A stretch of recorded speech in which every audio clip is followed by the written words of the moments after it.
Após algumas semanas estudando textos claros das Escrituras sobre vida, morte e ressurreição, nessa semana nós estudaremos algumas palavras intrigantes da Bíblia que são utilizadas para justificar a imortalidade da alma.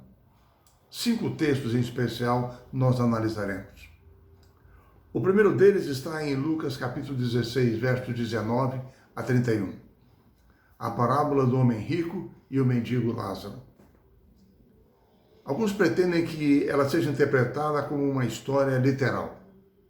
Por isso nos levaria a uma situação contraditória, com conclusões antibíblicas. Por quê?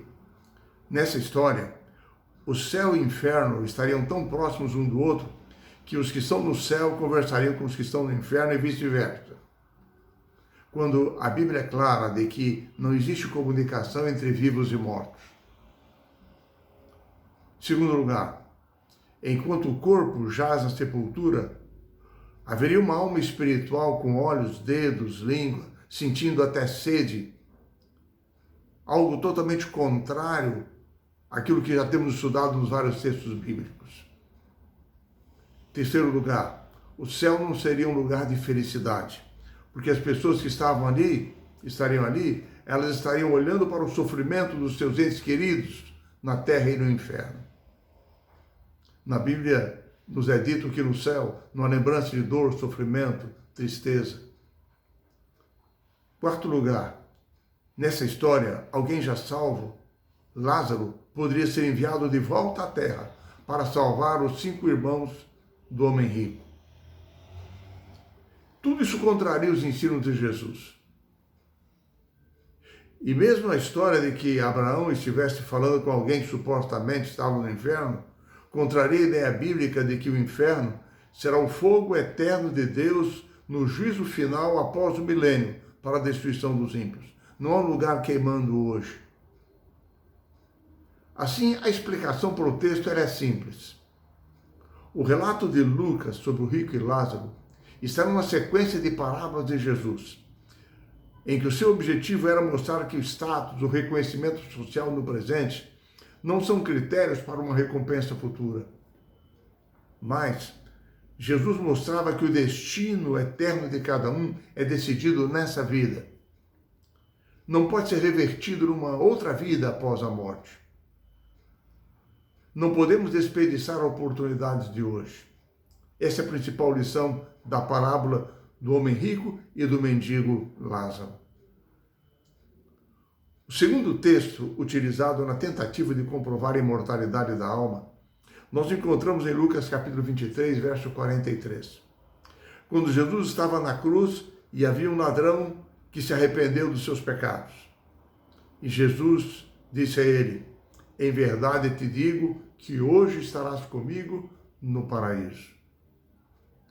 A maioria das traduções bíblicas do grego para o português traduzem dessa forma: te digo hoje que estarás comigo no paraíso. Porém, algumas coisas devem ser ditas. Sabemos que traduzir de uma língua para outra não é fácil, é algo muito difícil.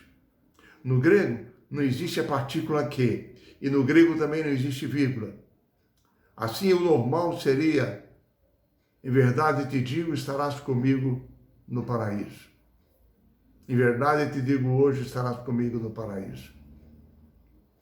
A questão gramatical no grego, questão-chave é: o advérbio hoje está ligado ao verbo que o antecede ou ao verbo que o segue? Como no texto grego não existe vírgula, partícula que, é impossível determinar por uma simples leitura gramatical a posição a seguir.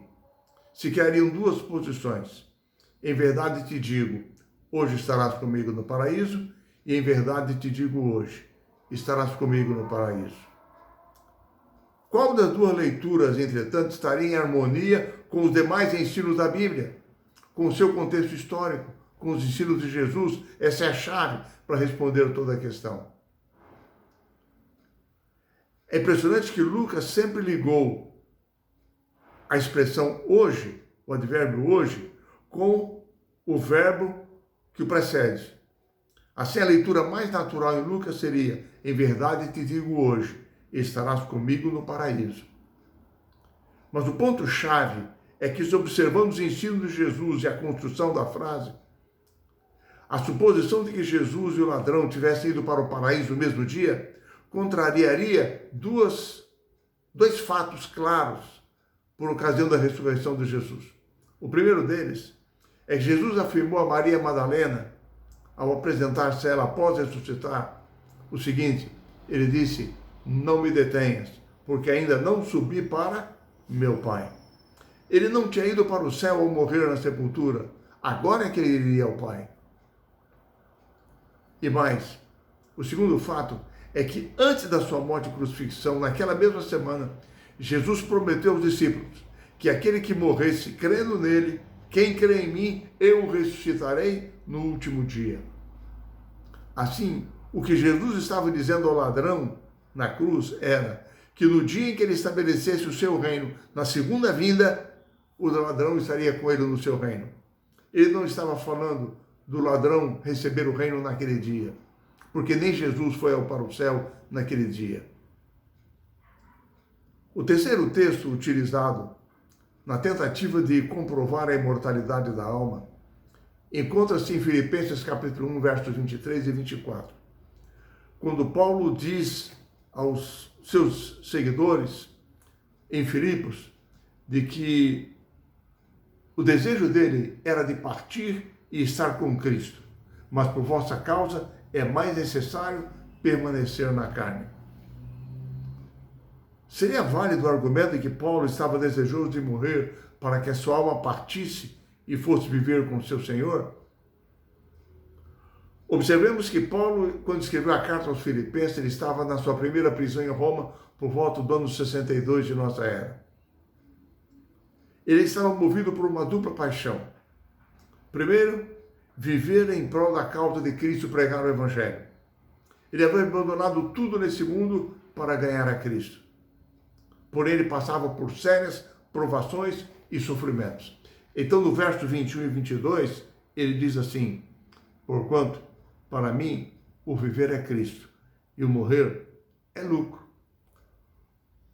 Entretanto, se o viver na carne traz fruto para o meu trabalho, já não sei o que hei de escolher.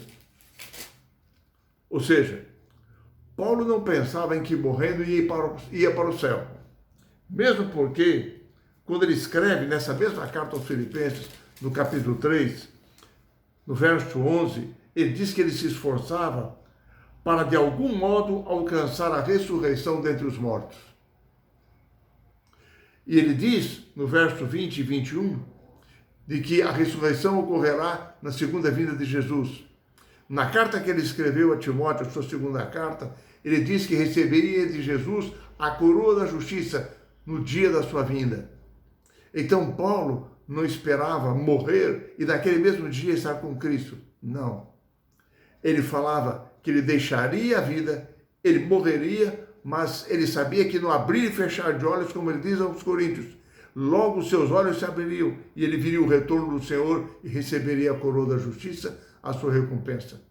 Ele queria cuidar dos filipenses, mas para ele sentia que naquela condição de prisão, de dor e sofrimento, morrer era melhor para ele, porque ele partiria para logo ele estar com Cristo na ressurreição. O quarto texto, utilizado na tentativa de comprovar a imortalidade da alma, encontra-se em 1 Pedro capítulo 3, versos 13 a 20. Muitos leem isoladamente os versos 18 e 19, onde está escrito sobre Cristo, no qual também foi e pregou aos espíritos em prisão. O uso isolado do texto fora do seu contexto leva alguns comentaristas a defenderem que Cristo, após a sua morte, enquanto seu corpo estava na tumba, o seu espírito foi até o inferno e pregou aos espíritos antediluvianos que ali estavam. Porém, essa é a ideia antibíblica, fantasiosa. Por quê? Vários motivos. Primeiro, contradiz o ensino bíblico. Os mortos estão inconscientes na sepultura até a ressurreição. Em segundo lugar, Não existe na Bíblia uma segunda oportunidade de salvação para quem já morreu, para quem estaria já no inferno. Terceiro, se Jesus tivesse descido ao inferno enquanto no túmulo, ele não pregaria ali somente para os antediluvianos, mas tentaria salvar a todos. Quarto, não faz sentido pensar que Jesus tivesse pregado aos anjos caídos, porque de acordo com Judas, verso 6, ele ensina que os anjos caídos estão guardados sob trevas e algemas eternas, aguardando o juízo final. E, por último, na Bíblia é claro que o inferno só ocorrerá na destruição final após o milênio, quando descerá fogo do céu, destruirá Satanás, seus anjos e os ímpios e os que participarem da segunda ressurreição. Qual a explicação para esse texto, então? A explicação está no seu contexto, quando lemos o verso 13 até o verso 22. Os espíritos em prisão ali são identificados como os antediluvianos, aos quais Noé pregou, e que estavam presos em seus pecados, não se arrependeram e foram mortos no dilúvio. Inclusive a palavra pneuma, espíritos em prisão, usada aqui, é utilizada no Novo Testamento apenas em relação a pessoas vivas, conscientes. Terceiro lugar, Pedro estava dizendo aos crentes que sofriam perseguição, eles não se impressionassem com a atitude dos seus perseguidores, porque o mesmo Cristo que pregara a eles, fora pregado a eles, já pregara antes antediluvianos e havia sido rejeitado por eles quando Noé pregou para eles, e por isso eles morreram. O quinto texto utilizado na tentativa de comprovar a imortalidade da alma que nós abordamos, isso é Apocalipse capítulo 6, verso 9. Alguns defendem que existe um altar no céu, com almas chorando e intercedendo em favor dos seus irmãos perdidos que estão na terra e que estão no inferno. Para explicarmos e entendermos melhor esse texto, é necessário nós compreendermos o simbolismo do Apocalipse. No contexto desse verso, está a mensagem do quinto dos 7 selos que Jesus apresentou a João no Apocalipse. Nos selos, através de símbolos, Jesus mostrou os sinais que ocorreriam no mundo físico e político, anunciando a sua segunda vinda. Cada selo representava um período da história, nas diferentes eras do cristianismo. O quinto selo do Apocalipse representa o período da Reforma Protestante, a partir de 1517, quando o sangue dos que deram a sua vida na perseguição, que se seguiu a origem do protestantismo, através da Inquisição. João viu em visão como se o sangue deles tivesse sido derramado no altar de Deus em martírio.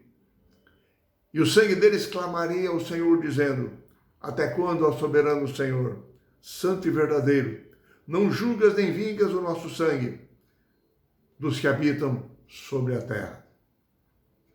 João viu uma visão cheia de simbolismos. E João percebeu que aqueles que descansaram na sepultura, derramaram o seu sangue durante a perseguição, a eles foi dito que deviam descansar na sepultura até que fossem alcançados os demais servos de Deus, que também aceitariam a mensagem e que seriam mortos, sofreriam semelhantemente a eles. Enfim, cada texto que nós estudamos esta semana reafirma a nossa convicção sobre a harmonia bíblica acerca da vida, morte e ressurreição. Todos os textos realçam a necessidade de nosso preparo, porque a nossa maior alegria será o reencontro com Cristo Jesus. E hoje é o tempo do nosso preparo para aquele grandioso dia, porque uma grande e gloriosa recompensa aguarda você e a mim. Que Deus nos abençoe e nos anime para tanto.